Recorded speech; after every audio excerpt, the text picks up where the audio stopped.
11th class में जितने भी बच्चे हैं जिनका आज फिजिक्स का एग्जाम था उनसे बच्चों के लिए वीडियो रहेगी। इस वीडियो में हम मॉर्निंग शिफ्ट का जो आज आपका पेपर हुआ था ये आज हम डिस्कस करने जा रहे हैं। तो फटाफट से स्टार्ट करते हैं, फर्स्ट क्वेश्चन से स्टार्ट करते हैं। यहाँ पर आपको बोला गया find the dimension formula of v, और यहाँ पर आपको बोला गया इस प्रकार से आपको एक टर्म दे दी गई है और यहाँ पर है आपके पास p plus a by v square v minus b and is equal to r into में टी। ठीक है, और यहाँ पर जो आपका p है ये प्रेशर है, v जो है वॉल्यूम है और t जो है ये आपके पास टाइम को रिप्रेजेंट कर रहा है एंड यहाँ पर जो आपके पास r है ये यूनिवर्सल गैस कांस्टेंट है। ठीक है, तो सारी चीजें मैंने आपको बता दी है। यहाँ पर जो है आपको कैपिटल V की डायमेंशन फाइंड करनी है, यानी कि वॉल्यूम की डायमेंशन फाइंड करनी है।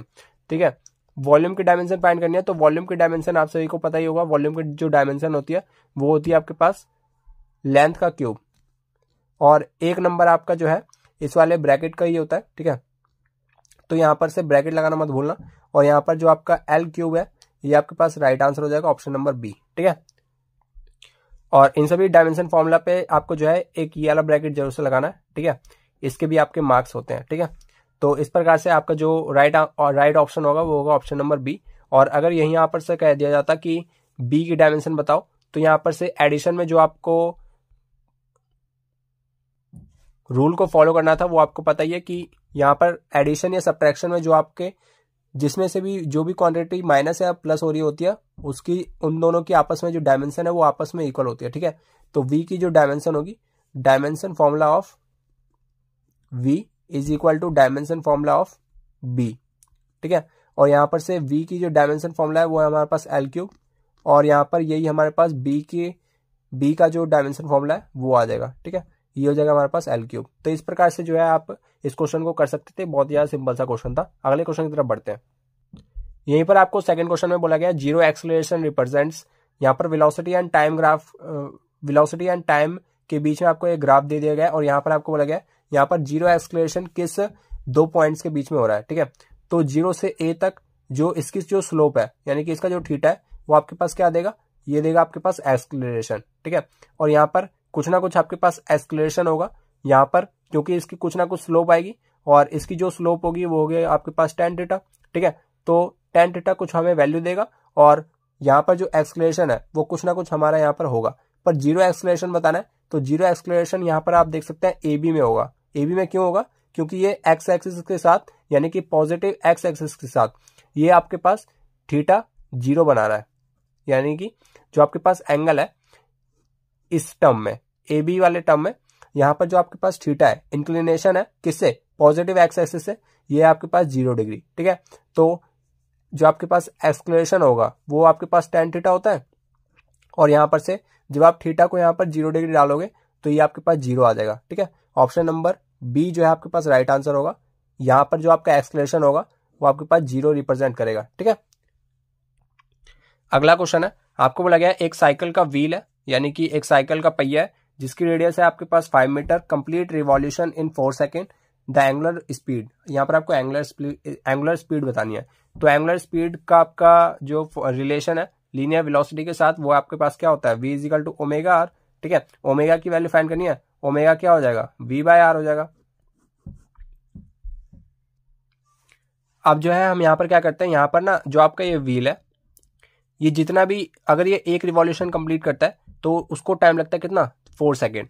तो हमें यहाँ पर जो फाइंड करना है वो क्या फाइंड करना है, वो हमें लीनियर वेलोसिटी फाइंड करना है। ठीक है, लीनियर वेलोसिटी अगर हमें मिल जाती है तो रेडियस हमें पता ही है, तो रेडियस और लीनियर वेलोसिटी का जब हम रेशियो ले लेंगे तो हमें यहाँ पर ओमेगा मिल जाएगा जो कि हमें यहाँ पर रिक्वायर्ड है। ठीक है, तो यहाँ पर से सबसे पहले लीनियर वेलोसिटी के फंडे पे समझते हैं कि लीनियर वेलोसिटी आपके पास होता क्या है।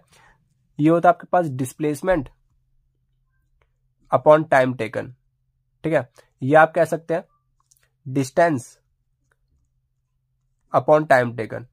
ठीक है, तो यहां पर से ये हो गया आपके पास क्या, लीनियर स्पीड। ठीक है, तो लीनियर स्पीड में डिस्टेंस जो है हम कैसे निकालेंगे, ये जो आपका डिस्टेंस होता है अगर ये एक राउंड कंप्लीट करेगा, अगर ये ग्राउंड पे है, अगर ये एक राउंड यहाँ पर से कंप्लीट करेगा तो एक कंप्लीट रिवॉल्यूशन पे अगर ये यहाँ से स्टार्ट करता है तो यहाँ पर से कंप्लीट होने के बाद जब ये पूरा अपने सरकमफ्रेंस को कवर कर लेगा तभी तो वो यहाँ पर वापस से आ जाएगा अपनी ओरिजिनल पोजीशन पे जैसा यहाँ पर है। ठीक है, तो यहाँ पर से जो ये ट्रैवल करेगा वो अपने सरकमफ्रेंस के बराबर करेगा, यानी कि ये वाला जो हिस्सा है इसके ये जो है आपके पास सरकमफेरेंस, इसके बराबर ये तय करेगा क्या, डिस्टेंस। ठीक है, तो डिस्टेंस आपके पास क्या हो जाएगा, डिस्टेंस हो जाएगा आपके पास कितना 2πr, और रेडियस आपके पास कितनी, रेडियस आपके पास 5 मीटर, तो 5 को यहाँ पे पुट कर देते हैं, ये हो जाएगा आपके पास 10π। ठीक है, डिस्प्लेसमेंट मिल गया, हम यहाँ पर से लीनियर वेलोसिटी फाइंड कर सकते हैं। ये आपके पास कितना हो जाएगा, डिस्टेंस, यानी कि डिस्टेंस हो गया आपके पास 10π, और एक कंप्लीट रिवॉल्यूशन को, यानी कि इस कंप्लीट रिवॉल्यूशन को कंप्लीट करने में लग रहा है इसको 4 सेकेंड, डिवाइड कर देते हैं, ये आ जाएगा आपके पास 5π/2। ठीक है, तो 5π/2 आ गया। एंड इसके बाद की बात करें तो यहाँ पर अब आपको ओमेगा चाहिए था, तो ओमेगा बराबर हो जाएगा आपके पास v/r, और v आया हमारे पास 5π/2, और रेडियस मिल गया हमारे पास, रेडियस कितना है 5 है, तो π/2 जो है आपके पास क्या आएगा, यहाँ पर एंगुलर स्पीड आएगा। तो आपको यहाँ पर से पता लग गया जो आपके पास जो यहाँ पर एंगुलर स्पीड आएगी वो कितनी आएगी, वो आएगी π/2 रेडियन पर सेकेंड। ठीक है, तो यहाँ पर से एक कंप्लीट रिवॉल्यूशन में इसको जो टाइम लगता था वो कितना लगता था, 4 सेकेंड। ठीक है, तो आप एक बार ना अपने पेपर में भी रीचेक कर लेना, शायद उसमें जो क्वेश्चन था वो शायद 2 रिवॉल्यूशन का टाइम दे रखा था 4 सेकेंड, मुझे एग्जैक्टली याद नहीं है। अगर यहाँ पर 2 सेकेंड होता तो यहाँ पर आप क्या कर लेते, यहाँ पर जो आपके पास टाइम हो जाता वो यहाँ पर 2 हो जाता। ठीक है, अगर ये 4 सेकेंड वो वाला टाइम है 2 रिवॉल्यूशन कंप्लीट करने के लिए, तो हमें तो 1 रिवॉल्यूशन का चाहिए, तो 1 रिवॉल्यूशन के लिए आपके पास 2 सेकेंड हो जाएगा, तो 2 सेकेंड को यहाँ पर डिवाइड करोगे तो ये आ जाएगा आपके पास 5π, और 5π डिवाइडेड बाय क्या आ जाएगा आपके पास, डिवाइड बाय रेडियस यानी कि 5, तो आपके पास आंसर उस टर्म में पाई आ रहा होगा। ठीक है, अगर आपके पास ये होगा कि 4 सेकेंड में 2 कंप्लीट रिवॉल्यूशन करता है, तो उस टर्म में जो आपके पास आंसर होगा वो होगा आपके पास पाई रेडियन पर सेकेंड। ठीक है, तो इस प्रकार से आपको जो है ध्यान रखना था। अगर आपके पास एग्जैक्टली यही क्वेश्चन था तो π/2 आंसर है। अगर आपके पास ये बोला गया था कि 4 सेकेंड में 2 रिवॉल्यूशन लेता है तो आपके पास पाई रेडियन पर सेकेंड इसका राइट आंसर था। ठीक है, अगले क्वेश्चन की बात करें तो न्यूटन्स लॉ ऑफ मोशन से है, और यहाँ पर आपको बोला गया लॉ ऑफ इनर्शिया किस पर बेस्ड है, तो सिंपल सी बात है फर्स्ट लॉ पर बेस्ड है। और इसी से जो भी इवनिंग शिफ्ट के बच्चे हैं, ठीक है, उनको क्या ध्यान रखना है कि न्यूटन्स के जितने भी लॉज हैं, यानी कि 3 लॉज हैं, और 3 लॉज को आपको पढ़ना है और उनकी डेफिनेशंस आपको याद होनी चाहिए, और वो लॉ किस पर बेस्ड है उनके एग्जाम्पल्स आपको एनसीईआरटी से पढ़ के जाने हैं। ठीक है, आगे बढ़ते हैं। अब अगले क्वेश्चन में आपको बोला गया है a body of mass m tied to one end of a string and rotating in a vertical circular motion, the difference in the tension in the string at the highest point and the lowest point। तो highest and lowest point का आपको जो है यहाँ पर क्या find करना है, डिफरेंस फाइंड करना है इन टेंशंस। ठीक है, तो यहाँ पर से आपको पता होना चाहिए कि लोवेस्ट पॉइंट पे जो आपके पास वेलोसिटी होती है, इसको मैं v2 से रिप्रेजेंट कर रहा हूँ। ठीक है, ये होती है आपके पास √5gr। ठीक है, और यहीं पर अगर हम हाईएस्ट पॉइंट की बात करें तो हाईएस्ट पॉइंट के लिए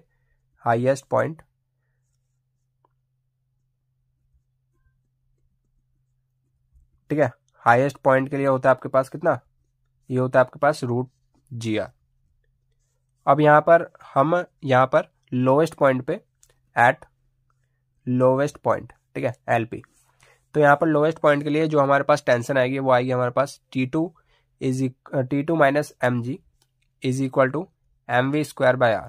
ठीक है, और यहाँ पर लोवेस्ट पॉइंट के लिए जो आपके पास यहाँ पर वेलोसिटी है उसको यहाँ पे पुट करेंगे तो स्क्वायर से रूट कैंसिल हो जाएगा, और यहाँ पर आपके पास बचेगा क्या, m × 5gr divide by r, और ये कट जाएगा, ये आ जाएगा आपके पास 5 mg, और ये वाला जो आपके पास mg है इसको इधर लाके ऐड कर देते हैं, प्लस में mg हो जाएगा इज इक्वल टू में हो जाएगा आपके पास T2। ठीक है, और यहाँ पर एट हाईएस्ट पॉइंट यहाँ पर जो आपके पास वेलोसिटी है अगेन सिंपल से ऐसे ही करेंगे, और यहाँ पर हो जाएगा आपके पास T1 प्लस में mg is equal to mv²/r, और यहाँ पर से वेलोसिटी आपके पास कितनी है gr। ठीक है, तो m × gr/r, और यहाँ पर से आ जाएगा आपके पास कितना, ये आ जाएगा आपके पास 0। ठीक है, ये आपके पास सेम हो गया ना, mg सेम हो गया तो ये कैंसिल हो जाएंगे, और T2 माइनस T1 का डिफरेंस देखें तो आपके पास ये आ जाएगा आपके पास कितना 6 mg और ये आपके पास आंसर आ जाएगा 6 mg। ठीक है, ऑप्शन नंबर डी जो है आपके पास राइट आंसर होगा। सेकंड क्वेश्चन की बात करें तो यहाँ पर ये आपको बोला गया कि आपके पास equation of plane progressive wave, एक आपके पास वेव की इक्वेशन दे रखी है ये, और यहाँ पर y और x जो है सेंटीमीटर में एंड t जो है सेकंड में, एंड यहाँ पर आपको वेवलेंथ बतानी है इस वाले वेव की। ठीक है, तो y इज इक्वल टू जो आपके पास स्टैंडर्ड वेव की इक्वेशन है वो आपके पास इस प्रकार से होती है ओमेगा टी माइनस के एक्स, एंड यहाँ पर वेवलेंथ फाइंड करनी है ना, तो यहाँ पर k जो है आपके पास, यहाँ पर जो x के साथ जो कोफिशिएंट है वो आपके पास k होता है, x के साथ कोफिशिएंट है आपके पास 2π/100, तो आपके पास ये k है।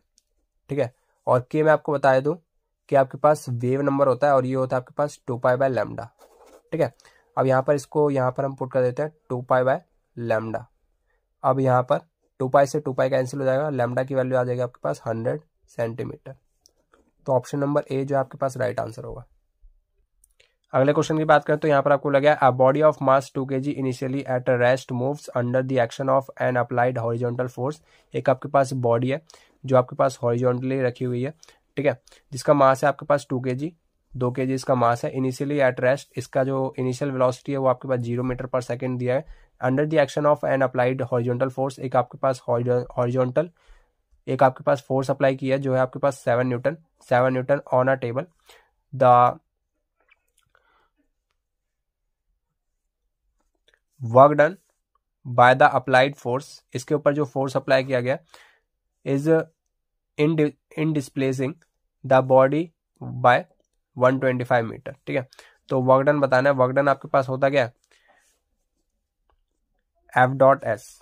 ठीक है, और यहाँ पर जो आपके पास फोर्स है और जो डिस्प्लेसमेंट है, इन दोनों के बीच में जो भी आपके पास थीटा है वो आपके पास यहाँ पर कॉस थीटा के टर्म्स में आ जाता है। ठीक है, तो यहाँ पर आपको बोला गया कि यहाँ पर जो है ना, ये जो आपके पास 7 न्यूटन फोर्स अप्लाई किया गया है in the direction of table apply किया गया है। ठीक है, यानी कि अगर आपके पास इस प्रकार से ब्लॉक रखा हुआ था तो इसी डायरेक्शन में इसको, इस वाले फोर्स को लगाया गया है। ठीक है, तो आपके पास जानते हैं आपका जो डिस्प्लेसमेंट वेक्टर है वो आपके पास इस डायरेक्शन में होगा और फोर्स वेक्टर भी इस डायरेक्शन में है, तो थीटा आपके पास पता लग गया 0 डिग्री है।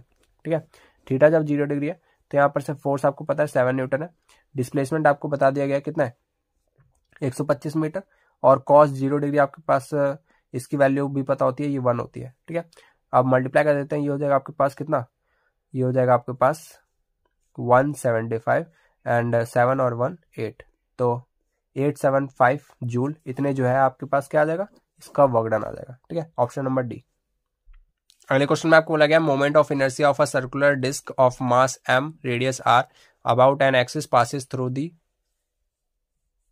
Centre and perpendicular of its plane. ठीक है, तो एक आपके पास डिस्क है जो इस वाले प्लेन के परपेंडिकुलर है। ठीक है, और यहाँ पर आपको मोमेंट ऑफ इनर्शिया फाइंड करना है। तो मोमेंट ऑफ इनर्शिया का फॉर्मूला आपके पास इस टर्म में होता है, डिस्क के टर्म्स में, जब ये कहाँ से पास करी हो, जब ये आपके पास सेंटर से पास करी हो और परपेंडिकुलर टू द प्लेन हो। ठीक है, तो यहाँ पर होता है आपके पास हाफ mr²। ठीक है, अगर आपको रेडियस दे दिया जाता, मास दे दिया जाता, तो आप इजीली इस वाले क्वेश्चन को सॉल्व कर सकते थे।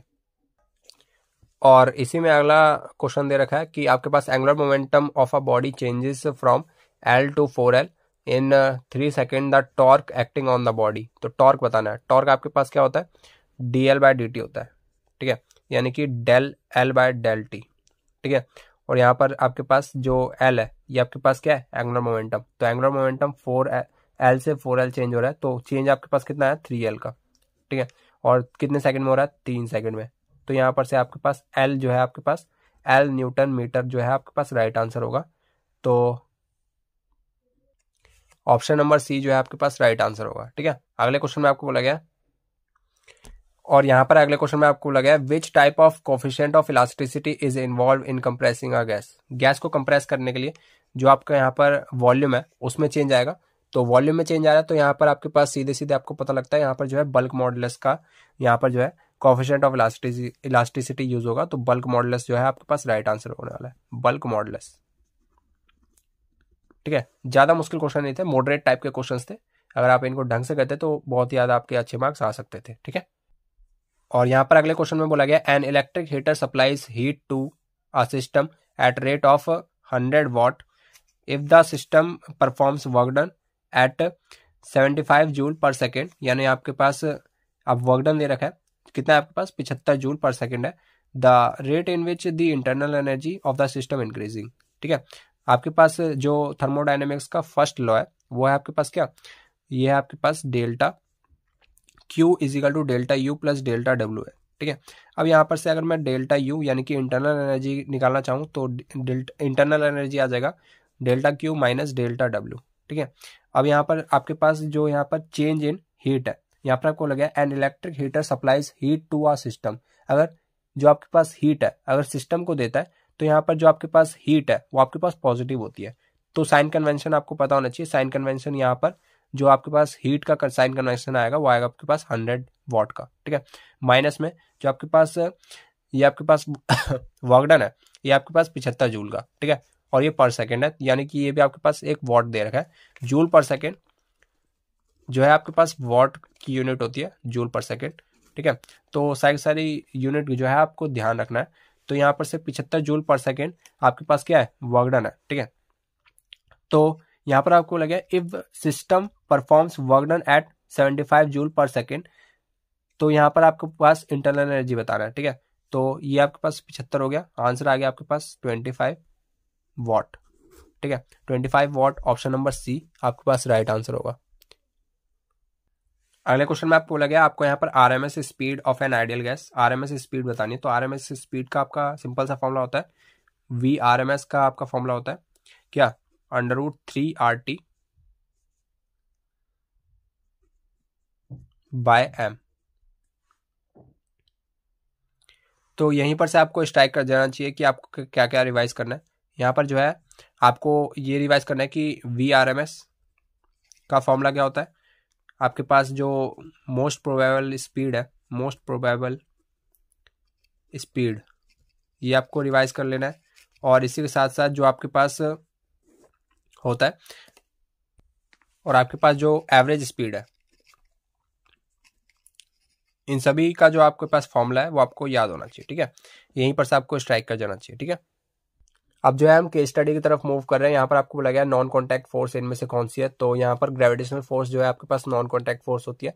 बाकी जो आपके पास टेंशन फोर्स है, आपको यहाँ पर पता होगा जो टेंशन फोर्स है वो आपके पास कॉन्टैक्ट फोर्स होती है, किसी दो ऑब्जेक्ट के बीच में ये एक्ट करती है, ठीक है। नॉर्मल रिएक्शन के बारे में बात करें तो इस प्रकार से आपके पास अगर ये ब्लॉक है तो अगर यहाँ पर mg एक्ट कर रहा है और यहाँ पर ये आपके पास नॉर्मल रिएक्शन हो जाता है, ठीक है। फ्रिक्शन की बात करें तो हमेशा ये जो आपके पास बॉडी है और ये जो आपके पास हॉरिजॉन्टल सरफेस है इन दोनों के बीच में एक्ट करती है और ये अपोजिट डायरेक्शन में, opposite to the motion of object, ठीक है। अगर ये ऑब्जेक्ट इस डायरेक्शन में मूव कर रहा है तो ये फ्रिक्शन इस डायरेक्शन में एक्ट करती है, ठीक है।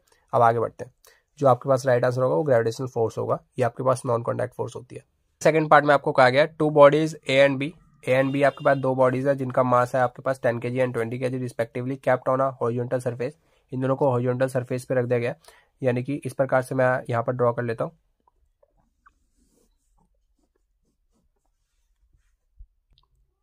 दो आपके पास बॉडीज है ए एंड बी जिनका मासेस है 10 kg एंड 20 kg, इन दोनों को हमने हॉरिजॉन्टल सरफेस पे रख दिया, ठीक है।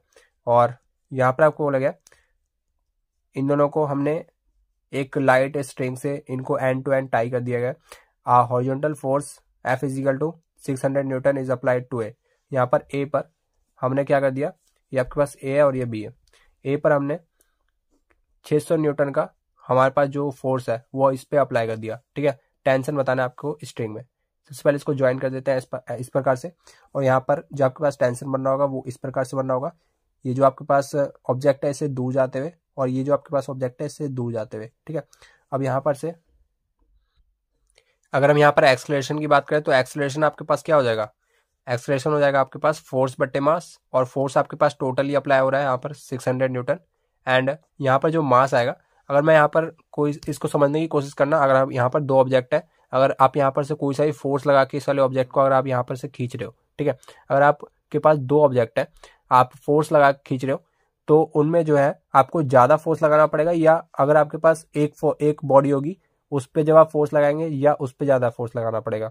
तो आपका जवाब होगा जब यहाँ पर एक सिंगल बॉडी होगी तब आपको यहाँ पर कम फोर्स लगाना होगा, ठीक है।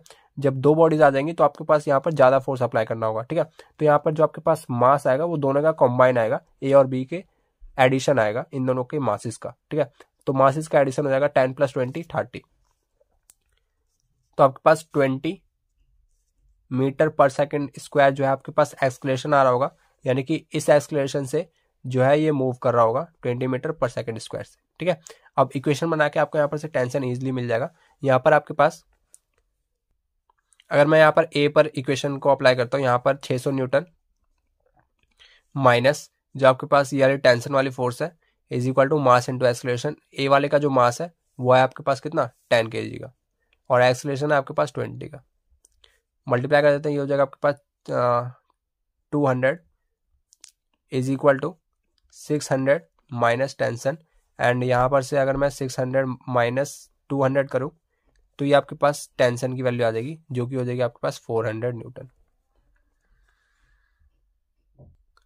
तो ऑप्शन नंबर ए जो है आपके पास राइट आंसर हो जाएगा 400 न्यूटन, ठीक है। तो 400 न्यूटन हमारे यहाँ पर से टेंशन मिल जाएगा, ठीक है। आगे बढ़ते हैं। तो अगला जो है आपके पास ये आपके पास यहाँ पर बोला गया 2 सैटेलाइट्स मासेस है आपके पास 10 kg and 100 kg 1000 kg revolve around the earth into a same orbit. Same orbit में ये रिवॉल्व कर रहे हैं।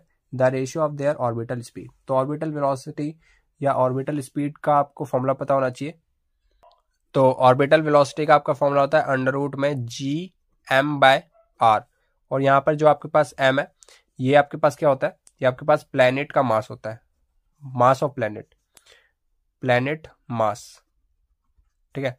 और आपके पास जो ये आपके पास r है, ठीक है, ये भी आपको समझना होगा। ये जो आपके पास r है ये आपके पास होता है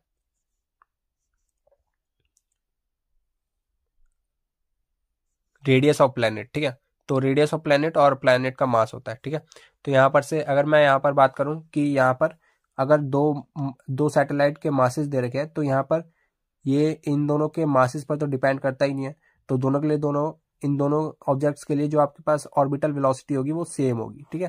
क्योंकि ना ही ये डिस्टेंस पे डिपेंड करता है ना ही ये मास पे डिपेंड करता है, और यूनिवर्सल तो आपके पास यहाँ पर ग्रेविटेशनल भी कांस्टेंट है, ठीक है। तो ये भी आपके पास कांस्टेंट, ये भी कांस्टेंट, ये भी कांस्टेंट। तो आपके पास दोनों केसेस में जो आपके पास ऑर्बिटल वेलोसिटी का जो रेशियो होगा वो 1:1 होगा, ठीक है। और यहाँ पर आपको लगा एस्केप वेलोसिटी और ऑर्बिटल वेलोसिटी में रिलेशन फाइंड करना है। तो रिलेशन आपके पास क्या होता है, एस्केप वेलोसिटी का आपके पास फॉर्मूला होता है √2Gm/r, एंड ऑर्बिटल वेलोसिटी अभी मैंने आपको बताया, इसको 2 कॉपी यहाँ पर कॉपी कर देंगे Gm/r, ठीक है। अगर ऑर्बिटल वेलोसिटी की बात करें या इन दोनों के रिलेशन की बात करें तो आपके पास जो एस्केप वेलोसिटी है वो √2 टाइम्स ऑफ ऑर्बिटल वेलोसिटी होता है, ठीक है। अगले क्वेश्चन में आपके पास बोला गया कि आपके पास एक आंट है, यानी कि एक आपके पास चींटी है, एक आपके पास एलिफेंट है, एक कैट है, are to be projected out of the earth. इन तीनों को हमने अर्थ से फेंका यानी कि प्रोजेक्ट किया। ग्रेटेस्ट एस्केप स्पीड इसमें से किसकी होगी? तो एस्केप स्पीड का फॉर्मूला होता है √2Gm/r, ठीक है। एम आपके पास अगेन प्लैनेट का मास होता है and r is the radius of planet. तो यहाँ पर से इन तीनों के मास पे डिपेंड नहीं करेगा, ना ही इनके वेलोसिटी पे डिपेंड करेगा, ना ही इनके डिस्टेंस पे डिपेंड करेगा, ठीक है। तो एस्केप वेलोसिटी जो है इन तीनों कंडीशन में सेम होगी, ठीक है।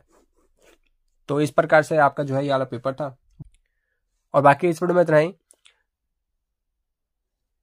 एक बार कमेंट सेक्शन में जरूर से बता देना कि आपका पेपर कैसे गया, और जिन भी बच्चों का कल पेपर है आप एक बार इस वाले पेपर को कंप्लीट इनका सॉल्यूशन देख लेना, और इसमें आपको पता लग जाएगा कि किस टाइप के आपके क्वेश्चन आ रहे हैं। और यहाँ पर से ना आपको आइडिया लग जाना चाहिए, अगर मैंने आपको एस्केप वेलोसिटी बताया ना तो इसकी आपको डेरिवेशन वगैरह सब कंप्लीट कर लेनी चाहिए, ठीक है। और इनका क्या यूज है और इनके जो आपके पास क्वेश्चंस है वो आपको अप्लाई कर लेने चाहिए, ठीक है। क्या पता आपके शिफ्ट में यानी कि आपके इवनिंग वाले शिफ्ट में ऐसे ही इसी टाइप के क्वेश्चन आ जाए, ठीक है। तो इस वीडियो में इतना ही, अगले वीडियो मिलता है। और एक चीज और बतानी थी, जिन्हीं बच्चों को इस वाले पेपर का पीडीएफ चाहिए होगा ना, आप टेलीग्राम चैनल को ज्वाइन कर लेना, वहां पर मैं आपको इसकी पीडीएफ प्रोवाइड कर दूंगा ताकि आपको पूरा पेपर देखने के लिए मिल जाए, ठीक है। तो मिलते हैं आपसे नेक्स्ट वीडियो में, तब तक के लिए जय हिंद जय भारत।